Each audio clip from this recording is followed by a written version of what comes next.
We're going to look at it. So foul there on Indiana, on hole there. But then that is a technical. That is a technical. Dead ball, contact technical. It's a little surprising to see so many of these happen in one game because... Oh, and I don't like the way Lexie... The Indiana Fever walked into Minnesota against the Lynx with a nightmare scenario. 5 players were already sidelined.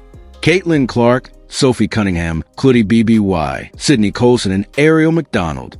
Odyssey Sims limped onto floor anyway, just to give them a fighting chance. And then, the referees delivered the biggest gut punch of the entire night. Lexie Hull takes a vicious elbow straight to the face from Kayla McBride, and they called a foul on Hull. Caitlin Clark was furious on the sidelines. How does this keep happening? If you thought the injury crisis was bad, wait until you hear how the officiating is stacking the deck against this team's desperate playoff fight. Every time a game happens in the WNBA, somebody's getting abused, somebody getting beaten, somebody is getting hurt, man.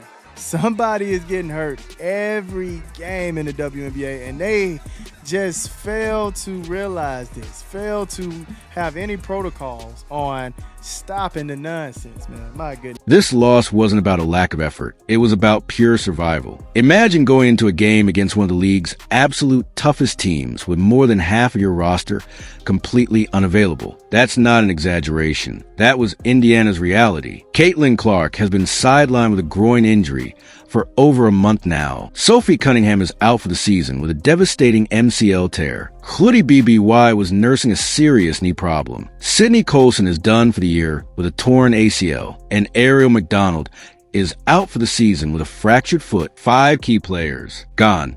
Odyssey Sims, their hardship contract signee, essentially the backup to backup, wasn't even close to full strength, but with the roster so dangerously thin, she still dragged herself onto the court. Just reading that list of absences is exhausting. So imagine trying to compete at the highest professional level with those gaping holes in your lineup. The Indiana Fever's injury bug is getting into spooky territory. It seems like there's a new player every single day that's getting injured. Right now, they have Caitlin Clark out, not sure if she will be returning this season. Sid Colson out with a season-ending ACL tear. Aerial MacDonald out with a season-ending fracture in her foot. Sophie Cunningham out with a season-ending MCL tear. And then just today, before the game, they announced that Khloody Bby would be out with a knee injury, and basically they just said it's soreness and they're... This avalanche of injuries didn't just strip away superstar talent. It completely obliterated the very structure of Indiana's rotations.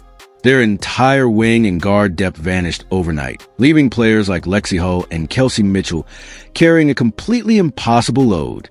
Just 2 nights before, also against Minnesota, Hull was forced to play a career-high 37 grueling minutes. She poured in 23 points, not because it was a great night, but because there was literally no one else to fill that role. That's not a luxury performance. It's pure, desperate necessity. Lexie, did you come into tonight kind of expecting to play darn near the whole game just with the injury situation and then the personnel available? Damn, you played 37 minutes. I mean, you played a lot too, Kels. What did you play? 35. I mean, yeah, we're down people, so gotta suck it up, play a little tired a few minutes, and take in those timeouts as best we can. But yeah, I mean, we're down people, so everyone's got to do a little more. When you're relying on players to give you more than they ever have before, every single possession feels like a mountain to climb.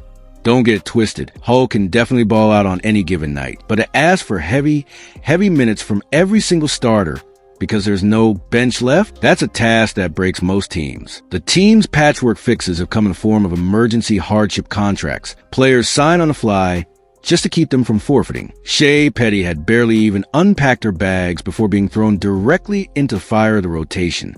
Odyssey Sims, battling her own injuries, was somehow expected to be the steadying veteran hand. Aerial Powers was another last-minute addition, thrown directly into major minutes without a single second to build any chemistry with her new teammates. We've had 3 players in the last I don't know how many days, and 2 of those players are point guards, so not really. But you know, at the same time, our ability to to make plays out of what we have, right? I think a lot of our spacing allows players to do what they do best, creates opportunities for them to be successful, and then it's just making the right reads and finding the right pass, on time, on target. And some of that is with experience with your teammates, and some of that is instinct. And so we are trying to do as much as we can to put players in position to use those instincts. All of them were handed crucial roles with no time to prepare, no rhythm built, and yet were immediately forced into fire against a championship-level team. It's hard to even describe how brutal that is to a team's cohesion.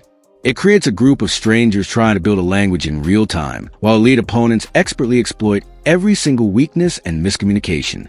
The coach can see it, the players feel it, and the scoreboard shows it. At this rate, the Fever are going to end the season with a completely different team than what they started the season with. And even the players that they're bringing in on hardship or that they're signing midway through the season, they're now going down with injuries. The season from hell would be an understatement on this team right now. But as tough as all that sounds, the injuries weren't the most damaging factor of the night. The referees decided to make sure of that. Lexie Hull, already stretched thinner than ever, was battling on defense when Khloody Bby swung through. Instead of a clean play, Hull caught a sharp, brutal elbow straight to the face. She went down hard, grabbing at her head in obvious pain. Anyone watching assumed the call was obvious. This was textbook flagrant contact. But instead of penalizing McBride, the officials somehow turned the whistle against Hull. Here's Mitchell. I think that's a 2. Doesn't go. And now it's McBride getting Hull. Yeah, that one might be a problem. Indiana just taking shots to the face. The same player who just took an elbow to the jaw was punished for it. That decision left the entire arena buzzing in pure shock. Fans and analysts alike expected a review to clear this nonsense up, but the replay process only made the whole situation 100 times worse. After looking at the slow motion, the officials barely upgraded the foul, but still refused to hold McBride fully responsible. It was as if they acknowledged something wrong happened, yet still refused to give any real accountability where it so clearly belonged. And Hull is checking her jaw. Let's see that one again. Khloody McBride goes up, grabs the board, and she wants to get free because Hull has her kind of wrapped. And boy, that's a hard swing. They're going to review it. Hull had visible contact to the face, went to ground in pain, and Indiana was the team punished. How do you possibly justify that? Across social media, Fever fans absolutely erupted with a fury that's been building for weeks. Was this just a one-off horrible mistake? Or is it now a clear pattern of Indiana being treated differently by the officials? Because time and time again, when a Fever player takes a hard shot, a shove, a body blow, or an elbow to the face, the call rarely seems to go in their favor. It's building a powerful perception that the league is just fine with opponents turning up the physical targeting, as long as the team in blue and red is on the receiving end. Boom! Right there. Oh my goodness. Boom! Right in the face, man. Right in the face. Now, like I stated, I get it. You might be mad that Lexie put her hand on your forehead. But fam, there is no reason for you to be throwing elbows to somebody's face like that. Come on, man. Throwing elbows to the face. Players are already dropping like flies from injuries, and that only fuels the rage. If you're already down half your roster, the absolute last thing you can afford is the officials helping the other team pile on. Minnesota leaned into a hyper-physical style all night. That itself isn't illegal, but the issue exploded when Indiana's attempts to battle back weren't given the same whistle. Khloody McBride, 13 points for Khloody McBride. Hit Lexie Hull with an elbow. Foul on Lexie Hull. Hits Lexie Hull with an elbow, foul on Lexie Hull. I don't understand. Their drives were swallowed with no fouls, but a slight bump on the other end immediately drew a call. Anyone watching could see the difference. And with every inconsistency, that simmering frustration from fans and players just got louder and louder. And yet, instead of giving in to the injustice, the short-handed Fever dug their heels in and kept fighting, leaning on the most unlikely heroes to somehow keep the game alive. You'd expect a team missing this many pieces to fold early, but that's not what Indiana did. It was intentional. Now, if it wasn't intentional, okay, give it a flagrant one. I understand it. She wasn't trying to do it. Cool. But this was intentional. All right? She had malice on the heart with this one. Bad intentions. Okay? She was trying to wreck some stuff up there doing this one. Hey, let's just keep it a grand, man. Let's just keep it a grand. Kayla McBride was trying to knock Lexie right on her booty cheeks, but she succeeded at, fam. Knocked her clean out. Look at it. Kelsey Mitchell once again carried the entire scoring load on her back, putting up 26 fierce points and answering every single Minnesota run until she simply ran out of gas. She was the offensive lifeline in a game where every possession was a battle. Without her shot creation, this would have been a blowout, but she refused to let it happen. Her ability to stay aggressive and keep attacking the rim, even when the whistles weren't on her side, set the tone for the entire fight.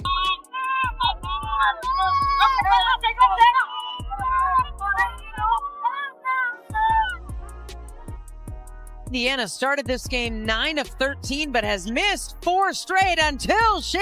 The surprise explosion came from Shea Petty, who had just arrived in Indiana before being asked to deliver major minutes.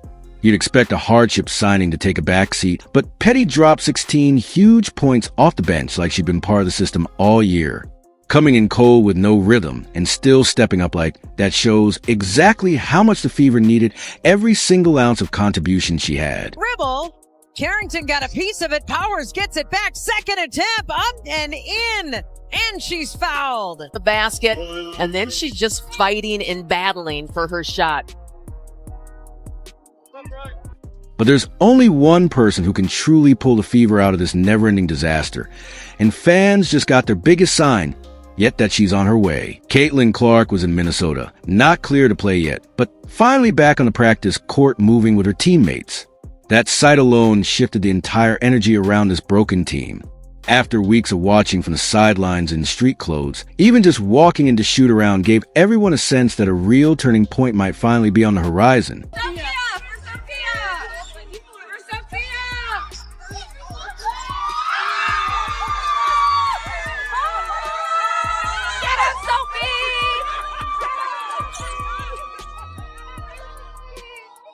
For a group battered by injuries and inconsistent play, seeing her suited up again was like a lifeline being thrown into a stormy sea.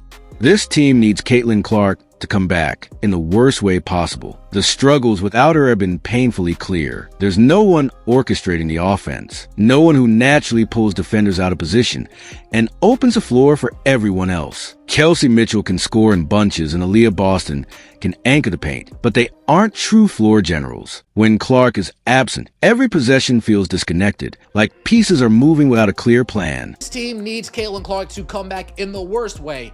Not only if they want to save this, if they want to even play in mid to late September. This isn't a playoff team, what we're watching right now. This isn't a playoff team. This is a Kelsey Mitchell, please save us team. Kelsey Mitchell, we need 40 and 10. 40 points, 10 assists from you every night to be in the playoffs. We need a Herculean effort in the second half. We need Lexie Hull catching fire late in the fourth quarter and in overtime for this team to continue to stay in the playoffs. That's why the emergency signings, as solid as they've been, can only go so far. They've given energy, but they can't replace the organizing force that Clark brings. Her absence is a void that stats alone can't capture. It's the missing chemistry, the silent communication that turns a good play into a great one.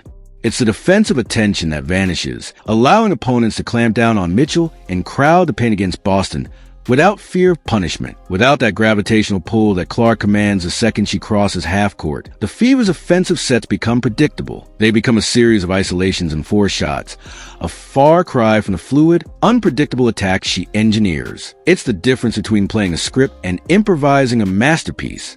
We got our best indication yet that Caitlin Clark is on her way back toward a return for the Indiana Fever. That's because she was seen participating in shoot-around before the Minnesota Lynx game. Now, that doesn't mean she's playing. She's still out for that game, and she hasn't returned to full practice yet, but she is back on the court with her teammates. This coming on the heels of Stephanie White saying she hopes that Clark would return to the lineup before the regular season is out, and that when you see her participating in practice, you will know she's on the way back. Clark doesn't just score. She dictates the entire tempo of the game. She sees passing lanes before they even materialize, threads needles that other players wouldn't even attempt, and possesses that rare, magical quality of making everyone around her instantly better. A role player becomes a reliable scorer. A post player gets easier looks. The entire machine just functions at a higher level. Her mere presence on the bench in street clothes was a constant reminder of what this team was missing. But seeing her in gear with a ball in her hands, even just going through drills, that's a signal. You see Caitlin Clark, this video captured by Chloe Peterson at shoot around. You can see Caitlin doing some work right there, just, warm-up work, back and forth on the court, but nonetheless on a basketball court. It's been a long time since we've seen Caitlin Clark on a basketball court. Certainly a long time since we've seen Caitlin Clark play basketball. Then there was a little bit more footage here, and you see Caitlin involved on the floor yet again, even handling the ball, working with her teammates. I mean, that's an important sign there, to see her working with her teammates. It's a promise that the chaos is temporary. It's the first real glimpse of hope that the team everyone was excited about at the start of the season might finally get a chance to show what they can truly be. The wait has been agonizing, but the finish line is finally coming into view. The final push for the playoffs is about to get its most important weapon back, and the entire league is on notice.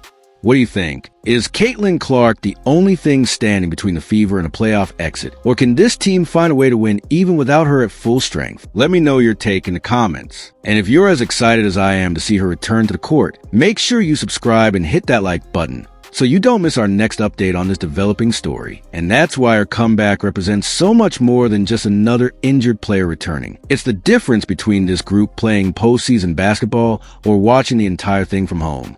The hope is rising, the fans are beyond restless, and everyone knows what's hanging in the balance. The Fever are now clinging to the 8th and final playoff seed by the thinnest of threads. Their record is teetering on the edge. The next stretch of games is absolutely brutal. Seattle, Golden State, Chicago, and Los Angeles are all on the calendar, and none of those games will give Indiana any breathing room whatsoever. Every single defeat risks them dropping out of the playoff picture entirely. That's the desperation of this moment. The Fever don't have time to wait around. They need their star, and they need her now. The math is tightening, and without Clark, that fragile gap could completely disappear in just 1 week. Each of these upcoming opponents presents a unique and terrifying challenge for a depleted roster. Seattle boasts a legendary championship-hardened core that knows how to expose every single weakness. Golden State plays with frenetic high-speed pace that can exhaust a team already running on fumes, forcing turnovers and capitalizing on tire mistakes. Chicago brings a fierce, physical rivalry and a roster built to dominate the paint. A nightmare scenario for a team lacking depth and size. And Los Angeles is a team breathing down their necks, the direct competitor for that final spot, making that matchup an absolute must-win elimination game weeks before the playoffs even officially begin. The margin for error isn't just small, it's practically non-existent. One off night, one unlucky bounce, one questionable call. Any of it could be the difference between extending the season or packing up lockers. This isn't just about winning games anymore. It's about survival. Every quarter, every possession has the weight of their entire season on its shoulders. The pressure is immense, and it's falling on a group of players who have been stretched to their absolute physical and mental limits for weeks. They fought with incredible heart, but heart can only take you so far against the sheer talent and execution of the league's best. They need a catalyst. They need a player who can single-handedly change the geometry of the game, who can demoralize opponents with deep threes, and electrify her own team with impossible passes. They need the one thing that can tip the scales back in their favor in these crucial moments. They don't just need a body back on the court. They need a weapon. They need their leader. The clock isn't just ticking. It's screaming. And the entire organization, from the coaches to the players to the fans watching at home, is holding its breath, waiting for the one person who can silence it. So the ultimate question remains, hanging over everything. Can one player, even a talent like Caitlin Clark, be enough to overcome everything that's working against this team? The Fever are stuck fighting two battles at once. Every opponent on the schedule and the constant, draining blows from injuries and questionable whistles. That combination doesn't just wear a team down physically, it pushes their mental toughness to the absolute limit. You can see it in their body language after a bad call, and you can feel in the fan frustration boiling over online. Whatever happens next, the sheer fight that Indiana has shown through this hellish stretch will be remembered, especially if that relentless resilience is what finally carries them against all odds into the postseason. What do you think?